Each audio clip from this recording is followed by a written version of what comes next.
ಎಲ್ಲರಿಗೂ ನಮಸ್ಕಾರ.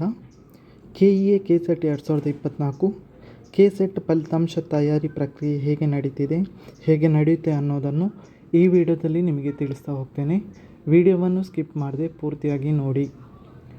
ಇದುವರೆಗೆ ಯಾರು ನಮ್ಮ ಚಾನಲನ್ನು ಸಬ್ಸ್ಕ್ರೈಬ್ ಮಾಡ್ಕೊಳ್ಳಿಲ್ಲ, ನಮ್ಮ ಚಾನಲಲ್ಲಿ ಬರುವ ರೆಡ್ ಕಲರ್ ಸಬ್ಸ್ಕ್ರೈಬರ್ ಬಟನನ್ನು ಕ್ಲಿಕ್ ಮಾಡಿ ಪಕ್ಕದಲ್ಲಿ ಕಾಣುವ ಬೆಲ್ ಐಕನನ್ನು ಕ್ಲಿಕ್ ಮಾಡಿ ಆಲ್ ಆಪ್ಷನನ್ನು ಪಡ್ಕೊಳ್ಳಿ. ಹೀಗೆ ಮಾಡೋದ್ರಿಂದ ನಮ್ಮ ಚಾನಲ್ನ ಅಪ್ಡೇಟ್ಸ್, ನಮ್ಮ ಚಾನಲ್ನಲ್ಲಿ ಹಾಕುವ ವಿಡಿಯೋದ ನೋಟಿಫಿಕೇಷನನ್ನು ನಿಮ್ಮ ಮೊಬೈಲಲ್ಲಿ ಪಡ್ಕೊಂಡು ವಿಡಿಯೋವನ್ನು ನೋಡ್ಬೋದಾಗಿದೆ. ಬನ್ನಿ ಇವತ್ತಿನ ವಿಡಿಯೋವನ್ನು ಸ್ಟಾರ್ಟ್ ಮಾಡೋಣ.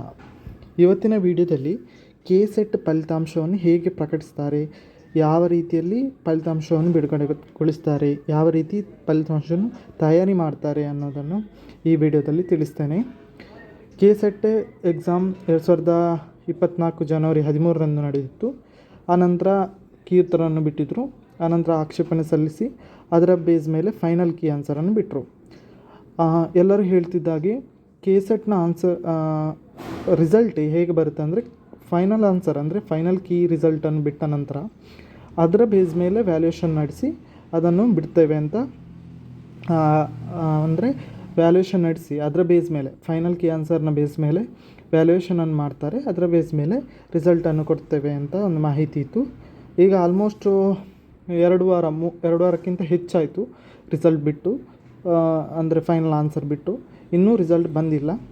ಇದರ ಪ್ರಕ್ರಿಯೆ ಹೇಗಿದೆ ಅನ್ನೋದನ್ನು ಈ ವಿಡಿಯೋದಲ್ಲಿ ನಿಮಗೆ ತಿಳಿಸ್ತೇನೆ.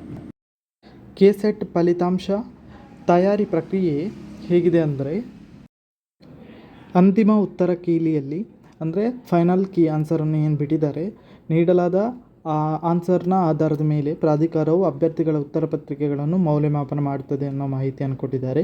ಅರ್ಜಿದಾರರಿಗೆ ಪರೀಕ್ಷೆಯಲ್ಲಿ ಅವರ ಕಾರ್ಯಕ್ಷಮತೆ ಅನುಗುಣವಾಗಿ ಅಂಕಗಳನ್ನು ನೀಡಲಾಗುತ್ತದೆ.